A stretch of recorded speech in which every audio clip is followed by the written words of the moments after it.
can matric learners cope with the stress associated with waiting for the final examination results? Can parents avoid putting their children under too much pressure to perform? Are matric learners fully informed about available career options during the course of the year? What kind of psychological assistance can be given to learners who appear to be suicidal? What time is it? It's question time.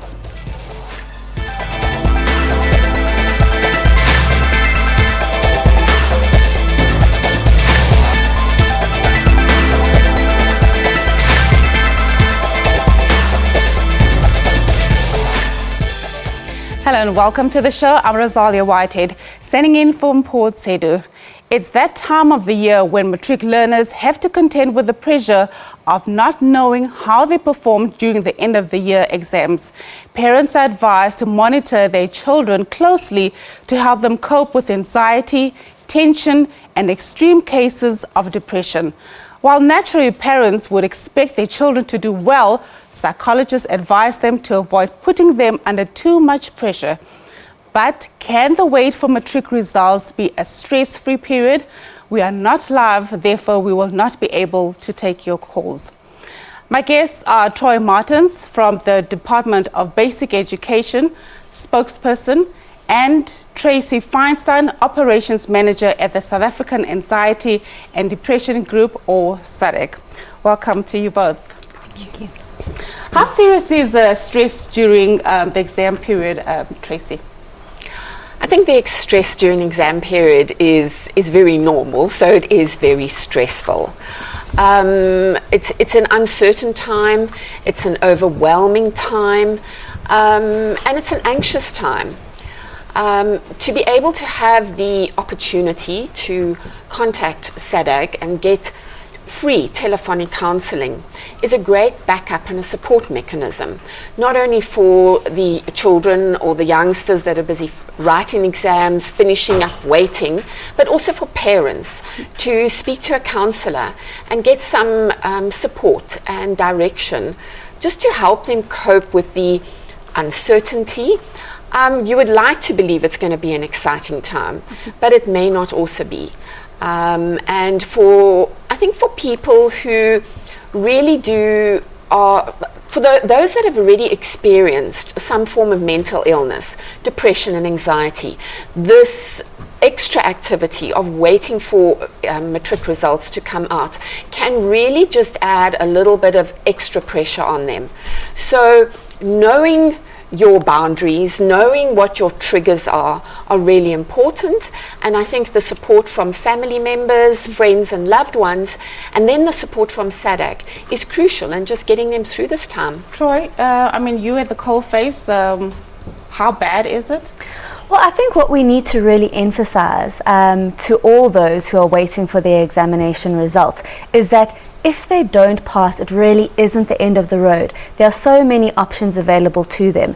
At the Department of Education, for example, we've launched recently our Second Chance program, and this is really designed to deal with those learners who may not have passed, or those who may not have passed in previous years, to come back and have a second chance. With the support, we've developed an online portal where learners can access support material and study guides and whatnot online, and they can register through their district office if they don't pass. For example, if say learners only need 1 or 2 subjects to pass, they can go and register for the supplementary examinations and have that support material available to help them get that extra bit of information they need.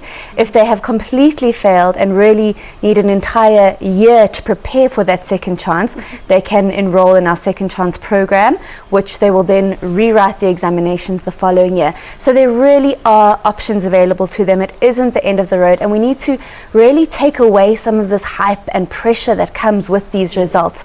I think, all of us get very excited, rightly so, because it is the end of the schooling journey for a lot of our learners, but there are those who need that extra support, and it's really not the end of the world. Okay, so Troy, if I'm a parent and I have a child who's writing matric, what are some of the symptoms that I should be looking out for?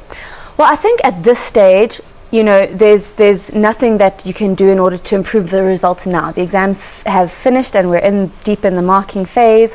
So I think at this point it really is, like Tracy was saying, is to monitor your children and make use of the support that is out there. So, you know, give a call to SADC if you need that extra support, you know, from an outsider. But also, I think, to reassure your children that, you know, take off some of that pressure, because I think as parents, you know, there's a lot of pressure that we put on our children to perform. We obviously want the best for them, but, you know, there may have been any number of circumstances that have led them to maybe not perform as we would have liked in the exams, and we need to reassure them that it's not the end of the world, that you'll still love them and support them and continue to do so even if they don't pass. So Tracy, I mean, you know, during this time, this is where you know, some parents would promise their kids some expensive gifts, whether it's a new car. I mean, you know, matriculants who do well are broadcast on TV, or, you know, get advertised in newspapers and so on. And those who don't pass don't get anything. I mean, how do you console a child who's in that situation? Or even for the parent, how do you stop them from, you know, making that difference between the child who's done well and the child who hasn't? I think, you know, to be aware of very much what the limitations or expectations are of each child, and to be very realistic about it is really important. And exactly what Troy is saying, you know, it is an exciting time. There's a lot of expectations, but let's really face the reality. And if somebody is not performing to the success that they had wanted to, or they expect them to, there is another chance. I'd like to just pick up on some of the warning signs that we should be looking out for either the parents or more specifically the children. So I should actually say young adolescents. Is what are some of the signs of depression? They start to feel that they may change in their sleeping patterns. It's good to be tired and sleep a lot, but not to be sleeping all day. Watch their eating patterns. Watch the social patterns. One of the big things that you could really recognize as a turning point at the moment would be, are they withdrawing from friends and social activities?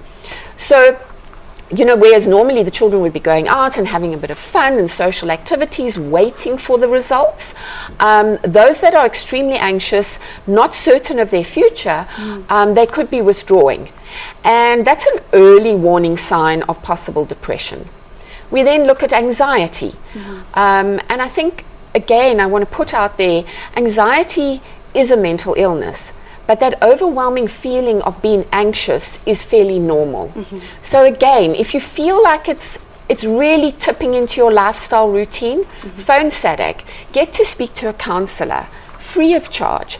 We'll be able to help them, refer them where to get medical support if it's that chronic, and also help them with lifestyle tips, how to just wait the period until the results are actually out, and give them some encouragement and, you know, day-to-day routine activities to help them cope.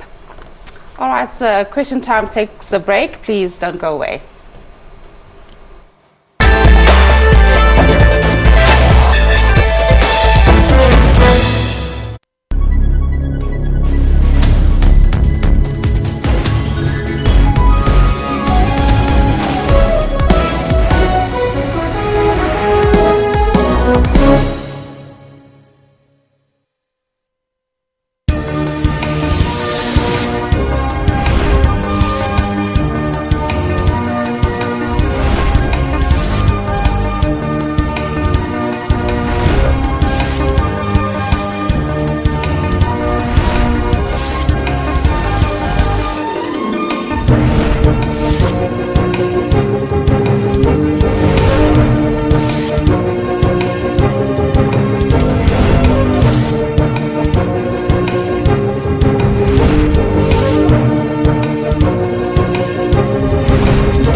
welcome back. You're still watching Question Time. So, Troy, I just want to go to or discuss some of the measures that the Department of Education has for those students at this time. I mean, do you have programs already to sort of prepare students for what they should expect to happen?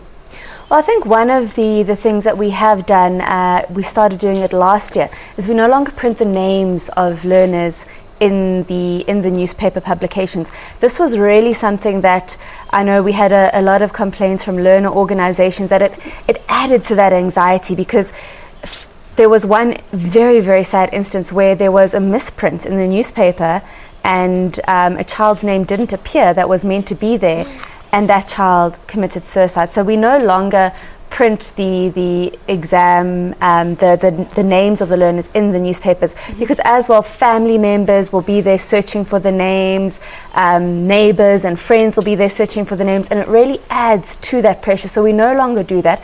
We just print the student number, and it's really only the learner that will know their student number, or maybe the parent who would have requested it, and that really reduces some of that anxiety and stress that is associated with that. And I think it's for a lot of learners, it's that looking in the newspaper for their name and with their friends and whatnot, and if it doesn't appear, it really does add to that. So that's one of the initiatives that we think has really made a big difference, because it takes off that societal pressure, from granny and auntie and everyone else who's looking for those results on your behalf. Now it's you who will look for those results. And we really also recommend, instead of going that route and looking in the media for your name, is really to go to your school. Okay. On the morning, the results are being released on the minister will be making the pass rate announcement on the 4th of January in the evening, and then the results will be released and available at schools or exam centres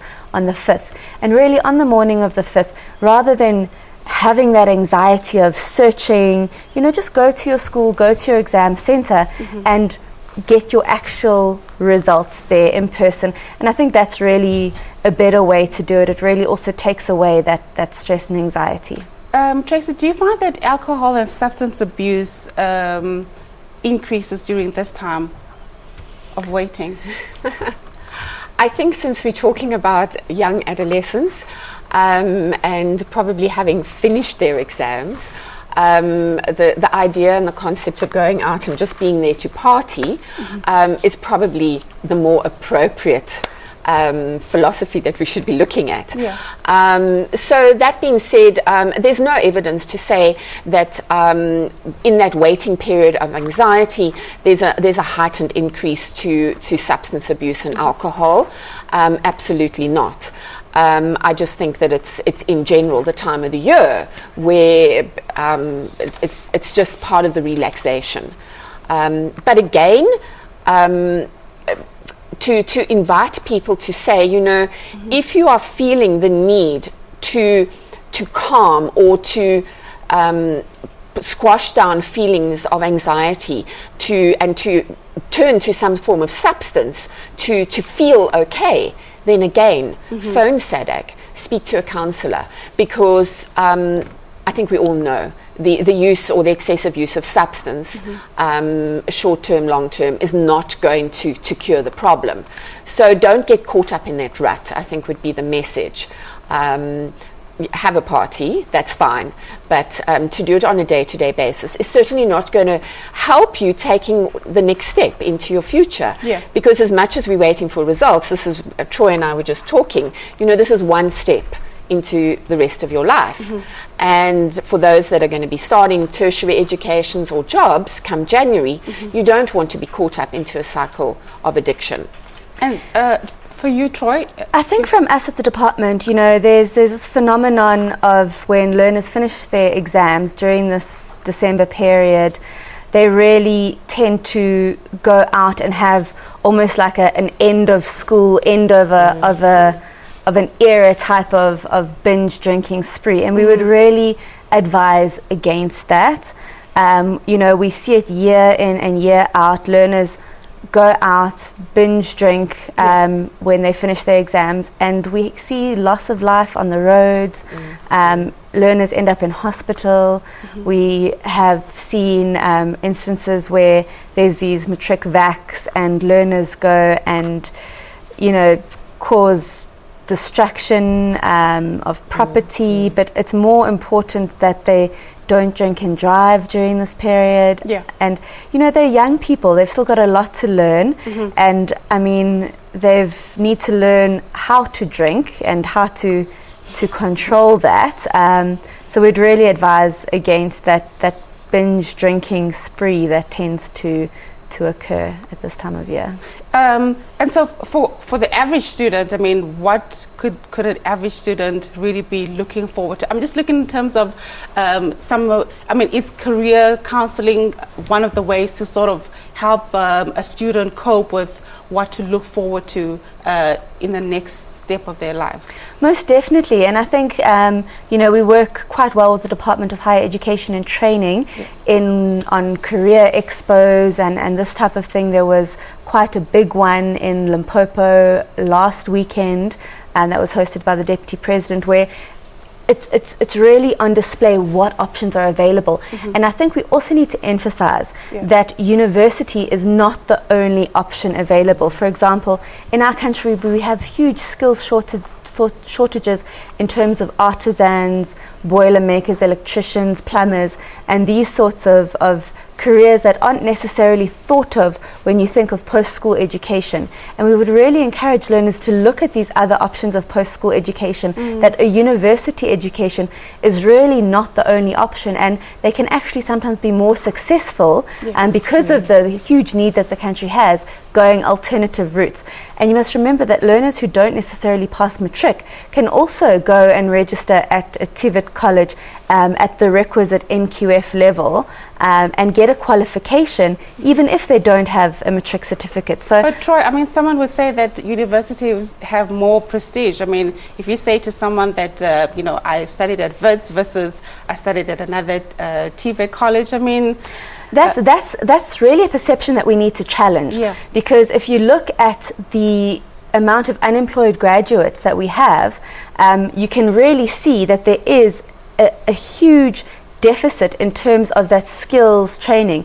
If you look at countries, I was quite astounded. I attended a meeting of European ambassadors with the minister, and those European countries were telling us, one of them said only 14% of their learners go through an academic pathway. The rest all go to a vocational pathway. And this is really the direction that the world has taken, is a more vocational and technical education pathway, which is really the way to go. And that's where the jobs are, where employment is. And we would really encourage learners to actually look at those alternative pathways. Quickly, Tracy, you wanted to say something?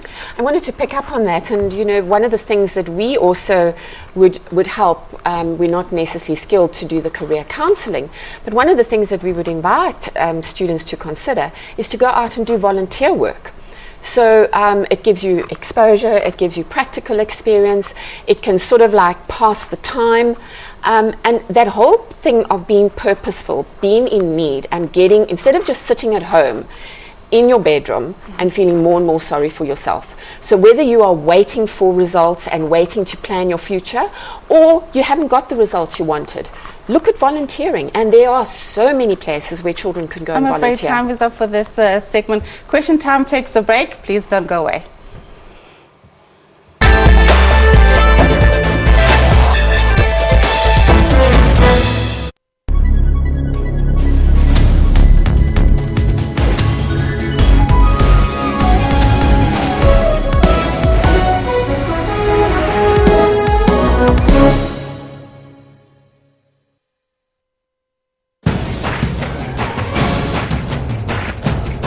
What is a national anthem, and why do we need national anthems? A national anthem becomes an instrument to foster social cohesion, identity, to create a sense of identity of a country. It does happen that people feel that they cannot commit to what the national anthem does. Unity is not formed from the sky. People don't just despise the national anthem, but it is because of certain things that are actually happening. The issue of languages, for instance. The issue of apartheid statues and monuments.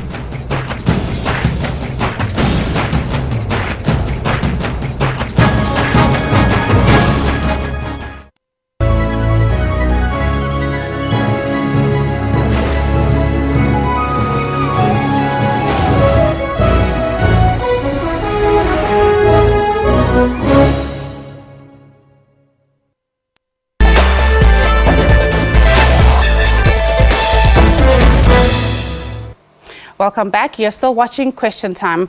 Tracy, can psychologists offer free counselling to learners at this time of the year for free? You know, there are places where we have access to a lot of free counselling. Interesting enough, actually, a lot of the university campuses are able to use their students who are perhaps doing their masters, and so there is centre points on site at a lot of the universities. That being said, you know, in the holiday time now, we are going to an area where a lot of our facilities are closing down because people are going on holiday. So that's why SADAG offers free telephonic counselling. We cover the country nationally, and we will have access to, if there is that urgent need for a particular individual or a family member who needs counselling, we would be able to put them in touch with a place where they could actually get free counselling during this waiting period time or a difficult time based on whatever circumstances they are experiencing. Troy, in your experience, do learners easily accept psychology counselling during this time? Well, I think, like Tracy said, the telephonic counselling is maybe a great option because they don't, you know, sometimes even that taking that step of saying, okay, I have a challenge, or maybe for a parent, accepting that your child has a challenge in this area, is the telephonic option of actually getting that support is maybe the first step to go, because it doesn't, even that may create some anxiety around taking that step to go and see a counsellor, because, you know, sometimes there may be a stigma attached to it or whatnot. So, you know, make that call and get the help that you need via the phone, and then those people are trained to assess whether, you know, you need to go that alternative step of taking it further if it's necessary. Okay, and Tracy, I mean, in your experience, do the parents also accept counselling easily during this period? I mean, do they accept what their role is as a parent? I think the challenge of learning to be a parent as your children grow up is never ending. But yes, definitely, the call from communities for parents to say, you know what, I need help, I need direction. And even if it's not the emotional, the psychological help, it's more like, what practical steps can you give me? Where can I get help for my child? So, for example, which is the name of a psychologist who is better with career counselling, or if it is emotional, or if it is family trauma, whatever it might be, we have access to that database. And where can one find those kind of names? You know, we know the names. Well, we know there's psychologists and even psychiatrists out there. But where do I start? You know, do I go to the phone directory and I just look for a name? No. And that is where you can actually phone SADAG and you can get, these are the specialists in the particular area. So yes, I think that parents are very open to that kind of navigation, that direction. And for those that are not able to afford private funding or medical aid, private facilities, again, I stress, there is a lot of places where we can tell them to go and get free counselling. It may take a little bit longer. It may be a bit of a waiting game. But again, to pick up on what Troy says, you know, besides the stigma of having to go face to face, you sit with the fact that getting transport to some of these places may be difficult for people. So the opportunity of doing telephonic counselling with SADAG is the first step in the right direction to get support. Because at the end of the day, this experience you've got to own. And I do believe that a lot of people may well feel deep anxiety, severe depression, and they may need to be hospitalized. but there's a lot of people that we just need to give them the support and the encouragement to get through this time period. And what seems to work for learners especially? You know, the coping skills, the day-to-day life coping skills. So again, the things like get the right amount of sleep, be kind to yourself.